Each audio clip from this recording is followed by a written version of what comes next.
स्थानीय नियाली कॉलेज नुआगाँ स्थित समस्त थाना कर्मचारी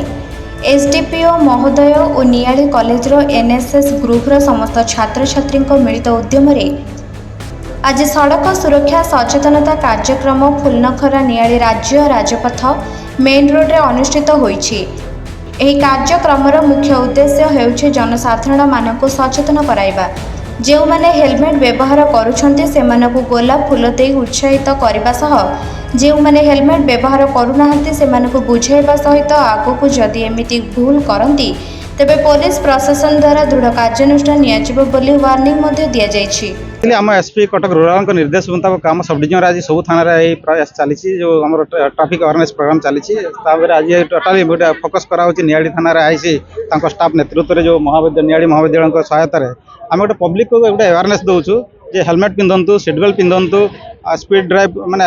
एक्सेसिव स्पीडटा कमेबे से प्रकार आम भिन्न भिन्न प्रयास आम तो रज डिस्ट्रीब्यूशन कर अवेयरनेस प्रोग्राम करूँ जदि यदि कौन व्यक्ति ये अवेयरनेस प्रोग्राम पर जदि किए न मानवे आम दृढ़ कार्यानुष्ठान करूँ पेनाल्टी करूँ फाइन करूँ ड्रंकन ड्राइविंग फरवर्ड करूँ। आज आम एनएसएस तरफ सड़क सुरक्षार रोड सेफ्टी गोटे कार्यक्रम अनुष्ठित होउछि। आठी पिला माने लोक मान सचेतन बार्ता जन दिखाई कि गाड़ी में गला बेले हेलमेट यूज करेंगे सीट बेल्ट यूज करेंगे। आम देखुचे कि प्रत्येक दिन शह शह लोकर जीवन हानि होती सड़क दुर्घटना हेतु। तो आम लोक मान अवेयरनेस जोगाई देउछु कि केमिति माने कौन कले रोड आमर जो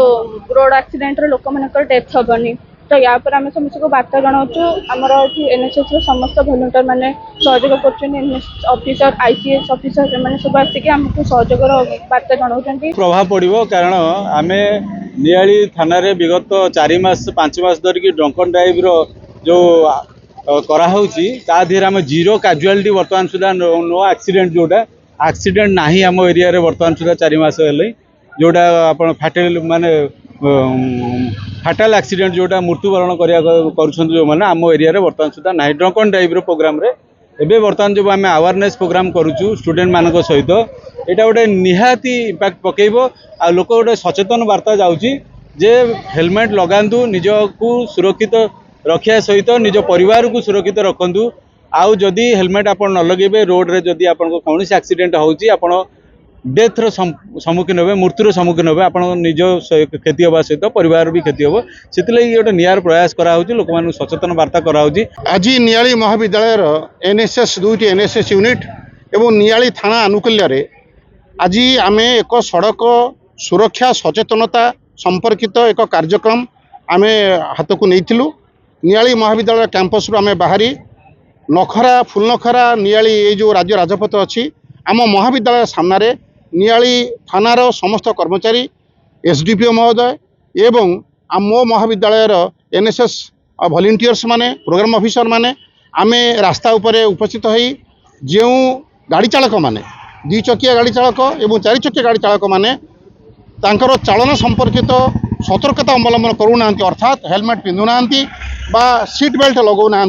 सेमानंकु आमे सचेतनता सृष्टि करने को उद्यम करिथिलु। सेमानंकु गोटिए गोटिए गोला फूल दे आमर वॉलंटियर्स गोला फूल दे सेमानक भितर एक सचेतनता सृष्टि करथिले। मनीष जीवन अति गुरुत्वपूर्ण एवं जेतेबेले आमे जानवाहन व्यवहार करूछु सतर्कता अत्यंत जरूरी।